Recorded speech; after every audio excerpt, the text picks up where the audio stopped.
नमस्कार, मैं हूं जयश्री नागदा और आप देख रहे हैं सीबीसी न्यूज राजस्थान का उदयपुर पोस्ट। इसमें है वो सारी खबरें जो आपके लिए जानना जरूरी है। आज तो नजर डालते हैं आज की हेडलाइंस पर।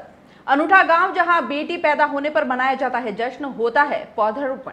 श्रीजी में 1 नवंबर से रजिस्ट्रेशन के बाद ही दर्शन होंगे। उदयपुर में one nation one ration card योजना होगी लागू। पंचायत आम चुनाव के तहत जिला परिषद व पंचायत समिति सदस्य चुनाव की तैयारी। सुरक्षा गार्ड एवं सुरक्षा सुपरवाइजर की भर्ती चयन परीक्षा प्रारंभ। पत्नी से मेलजोल पर चाकू से गोदकर मौसेरे भाई की हत्या। और अब खबरें विस्तार से। कोरोना काल श्रीनाथ जी मंदिर की दर्शन व्यवस्था में कई बदलाव लाया है। 1 नवंबर के बाद यहां दर्शन के लिए देश भर में वैष्णवों को 350 या 50 रुपए चुकाकर पंजीयन करवाना होगा। हालांकि एक बार पंजीयन करवा लेने पर अगली बार वापस पंजीयन नहीं करवाना पड़ेगा। बाद में सिर्फ दर्शन के लिए निःशुल्क बुकिंग होती रहेगी। पंजीयन के बाद दर्शन में आपकी जगह ट्रेन में रिजर्वेशन की तर्ज पर पक्की होगी। अगर पहले से ज्यादा दर्शनार्थी हुए तो आपको दर्शन के लिए नई तारीख चुननी होगी। बुकिंग करवाने पर QR कोड या नंबर मिलेगा, जिसे देखकर मंदिर में प्रवेश दिया जाएगा। नाथद्वारा नगरपालिका क्षेत्र में रहने वाले तथा शहर के पिन कोड नंबर 313301 वाले आसपास के 11 गांवों के श्रद्धालुओं के लिए पंजीयन और दर्शन निःशुल्क रहेगा। इनके लिए पंजीयन भी पहले की तरह ऑफलाइन रखा गया है। इनके अलावा देश भर के वैष्णव सशुल्क पंजीयन की श्रेणी में आएंगे। कोरोना काल के 210 दिन बाद 19 अक्टूबर को ट्रायल पर शुरू हुए दर्शन मंगलवार शाम को बंद हो जाएंगे। 31 अक्टूबर तक दर्शन बंद रखने की बात कही जा रही है। हालांकि मंदिर वापस खुलने की तारीख अभी तय नहीं की गई है, लेकिन इतना पक्का है कि 1 नवंबर या इसके बाद नए बदलावों के अनुसार ही दर्शन खुलेंगे। तारीख 1-2 दिन में तय होने की उम्मीद जताई जा रही है। एक बार पंजीयन करवा लेने पर दर्शन के लिए कभी भी बुकिंग हो सकेगी। यह भी जान लीजिए कि 350 रुपए और 50 रुपए के पंजीयन पर दर्शन में क्या फर्क होगा। 350 रुपए में पंजीयन को श्रीजी चरण कार्ड नाम दिया गया है। इसमें बुकिंग करवाने वाले दर्शनार्थी को श्रीजी की छवि के सम्मुख सबसे आगे पहली कतार में रखा जाएगा। इसे भेंट लाइन की लाइन भी कहते हैं। ये दर्शन पुरानी व्यवस्था में भी होते थे। इनमें वे श्रद्धालु लिए जाते हैं जिनकी भेंट चढ़ाने की इच्छा है। 50 रुपए में पंजीयन के तहत पंजीयन करवाने वाले श्रद्धालुओं की भेंट लाइन के पीछे से लगना शुरू होगी, यानी पहली कतार के बाद लगने वाली अंतिम कतार तक में 50 रुपए पंजीयन वाले श्रद्धालुओं को रखा जाएगा। अभी अधिकांश श्रद्धालु इन्हीं लाइनों में खड़े होकर प्रभु के दर्शन करते हैं। ईमेल या SMS से दी जाएगी सूचना। पंजीयन करवाने वाले दर्शनार्थी को दर्शन खुलने और उसकी बुकिंग की सूचना ईमेल या फोन पर SMS से दी जाएगी। दर्शन खुलने पर पंजीयन संख्या से दर्शन की बुकिंग की जा सकेगी। हर दर्शन में दर्शनार्थियों की संख्या भी निर्धारित की जानी है। 9 दिन तक चले ट्रायल दर्शन में अनुभव के आधार पर दर्शनार्थियों की संख्या तय होगी। मंदिर प्रशासन जिला प्रशासन के साथ मिलकर व्यवस्था की तैयारी कर रहा है। सूत्रों का कहना है कि 1 घंटे तक खुले रहने वाले दर्शन में करीब 1000 दर्शनार्थियों को प्रवेश की अनुमति मिल सकती है। नाथद्वारा के स्थानीय लोगों को छोड़कर देश भर के वैष्णवों को दर्शन के लिए सशुल्क पंजीयन करवाना होगा। इसके लिए मंदिर मंडल ने नाथद्वारा temple.org नाम से वेबसाइट बनाई है। इस पर दर्शन के लिए ऑनलाइन बुकिंग शुरू हो चुकी है। वेबसाइट में जाने पर आपको पंजीयन के 350 रुपए में श्रीजी चरण कार्ड तथा 50 रुपए में दर्शन वाले 2 विकल्प मिलेंगे। इनमें से किसी एक विकल्प को चुनकर पंजीयन करवाना होगा। देश में एक और जहां लगातार महिला हिंसा और बलात्कार की घटना बढ़ रही है, वहीं राजस्थान के उदयपुर में एक गांव ऐसा भी है जहां पर बेटी पैदा होने पर जश्न मनाया जाता है। जिस घर में बेटी हुई उसे परिवार को आर्थिक सहायता मुहैया करवाई जाती है। साथ ही गांव को हरा भरा बनाने के लिए एक तुलसी का पौधा बेटी के नाम भी लगाया जाता है। उदयपुर से लगभग 8 किलोमीटर दूर तितड़ी गांव में 29 सितंबर 2019 में इस अनूठी पहल को सिसोदिया परिवार द्वारा शुरू किया गया था, जिसके बाद ग्रामीणों और भामाशाह के सहयोग से इस अनूठी पहल के तहत अब तक गांव में पैदा होने वाली 176 बालिकाओं को 5100 रुपए के फिक्स डिपॉजिट की आर्थिक सहायता मुहैया करवाई जा चुकी है। इसी कड़ी में सोमवार को गांव की 21 कन्याओं को 5100 रुपए तुलसी का पौधा और ट्री गार्ड भेंट किया गया। बता दें कि तितड़ी गांव में शुरू हुई इस योजना से जहां ग्रामीण खुश है, वहीं अब ये गांव उदयपुर ही नहीं बल्कि राजस्थान और देश के लोगों के लिए भी एक मिसाल बनता जा रहा है।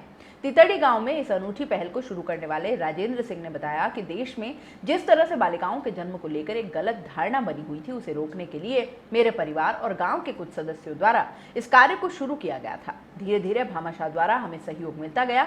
उसी का नतीजा है कि आज गांव में बेटी पैदा होने पर जश्न मनाया जाता है। राजेंद्र सिंह ने बताया कि इस योजना के तहत मुहैया करवाई गई आर्थिक राशि बेटी के बालिग होने पर उसे मिलेगी।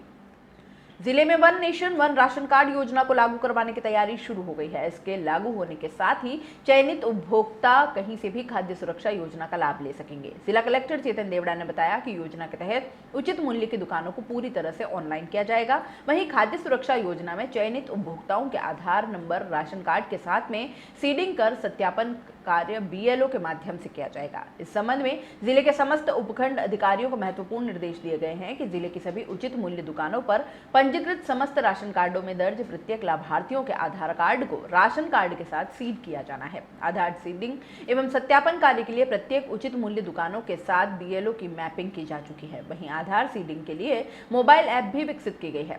कलेक्टर ने बताया कि सीडिंग एवं सत्यापन कार्य के क्रम में प्रत्येक ब्लॉक के लिए BLO का प्रशिक्षण कार्यक्रम आयोजित कर आधार सीडिंग व सत्यापन कार्य समयबद्ध तरीके से संपादित करने के लिए उपखंड अधिकारियों को पाबंद किया गया है।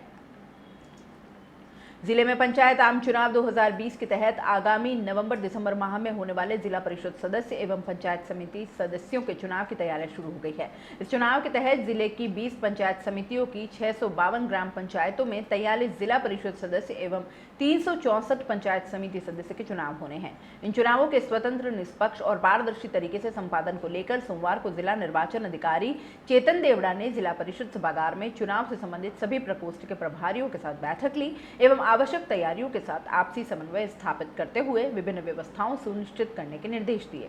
कलेक्टर ने चुनाव से जुड़े समस्त अधिकारियों कार्मिकों को समय पर दक्ष प्रशिक्षकों द्वारा प्रशिक्षण उपलब्ध करवाने एवं प्रशिक्षण केंद्रों से मतदान दलों की रवानगी, आगमन आदि के संबंध में की गई तैयारियों के बारे में पूछा और मतदान केंद्रों तक मतदान अधिकारियों कार्मिकों के आवागमन हेतु आवश्यकतानुसार वाहनों की उपलब्धता सुनिश्चित करने, मतदान दलों के ठहराव, मतदान केंद्रों पर सुरक्षा एवं आवश्यक व्यवस्थाएं सुनिश्चित करने को कहा। उन्होंने चुनाव के दौरान आदर्श आचार संहिता की अनुपालना के लिए गठित प्रकोष्ठ प्रभारी से प्राप्त होने वाली शिकायतों के निस्तारण के लिए की गई तैयारियों के बारे में भी निर्देश दिए। और यहाँ रुकेंगे एक छोटे से ब्रेक के लिए। ब्रेक के बाद चल लौटेंगे।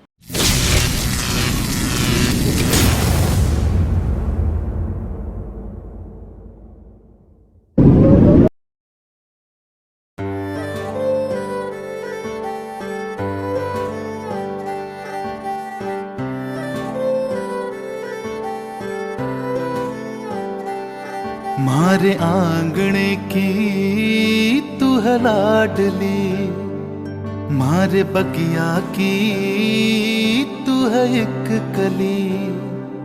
मारे आंगणे की तू है लाडली, मारे बगिया की तू है एक कली।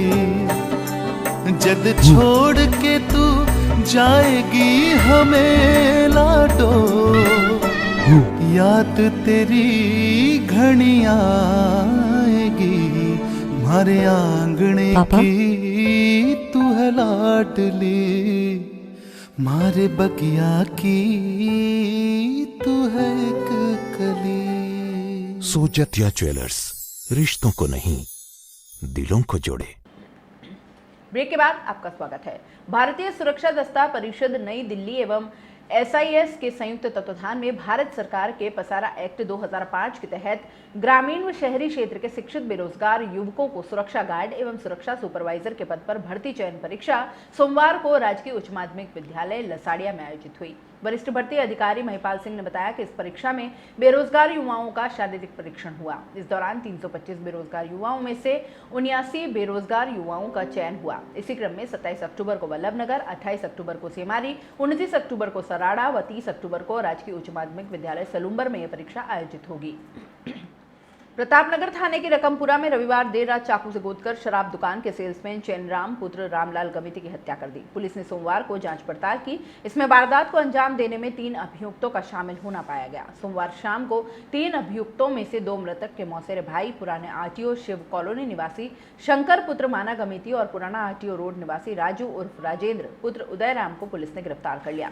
वहीं बाबूलाल मेघवाल नामक संदिग्ध फरार है। पुलिस पूछताछ में शंकर ने पत्नी के मृतक से दोस्ती के संदेह पर वारदात को अंजाम देना बताया।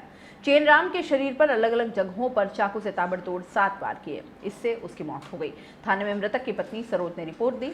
बताया कि रविवार रात को मैं और मेरे पति खाना खाकर उठे ही थे कि मेरी भांजी केसर ने कहा कि मामा का कानूराम का लड़का बाहर बुला रहा है। बाहर 2 लड़के थे। पति गली में होकर बाहर गए। थोड़ी देर में ही फाटक की ओर से आवाज आई। मैंने गली में जाकर देखा तो पति लड़खड़ाते हुए आए और गिर गए। चिल्लाने पर सास नारायणी और भांजी केसर आई। पति लहूलुहान थे। हल्ला सुनकर पड़ोसी संजय और कन्हैया लाल आए और पति को हॉस्पिटल ले गए। पति के गले, सीने और पीठ पर चाकू के कई घाव थे, इससे उनकी मौत हो गई। शंकर को चैनराम और उसकी पत्नी के अवैध संबंध का संदेह था। इस पर शंकर ने कई बार मेरे पति की जान से मारने की धमकी भी दी थी।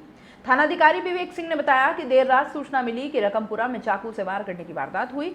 मौके पर पहुंचे और पूछताछ में सामने आया कि चैनराम गमेती, जो कि मजदूरी और शराब दुकान पर सेल्समैन का काम करता है, वह रात को अपने घर पर ही था। 3 बाइक सवार आए, जिसमें एक मौसेरा भाई शंकर था। उसने वारदात को अंजाम दिया। मामले में 2 अभियुक्तों को गिरफ्तार किया गया है, एक फरार है। उदयपुर पोस्ट में फिलहाल इतना ही। दीजिए इजाजत, नमस्कार। सीबीसी न्यूज राजस्थान की यह खबर आपको कैसी लगी, नीचे कमेंट करके जरूर बताएं। अगर आप YouTube पर देख रहे हैं तो सीबीसी न्यूज का चैनल सब्सक्राइब करिए, पास में दिख रहे बेल आइकन को भी दबाइए, ताकि जब भी हम आपके लिए कोई खबर, कोई जानकारी लेकर आए तो सबसे पहले आपके पास नोटिफिकेशन पहुंचे। अगर आप Facebook पर देख रहे हैं तो सीबीसी न्यूज का पेज लाइक करिए। अगर आप Instagram पर देख रहे हैं तो आप हमें फॉलो कर सकते हैं।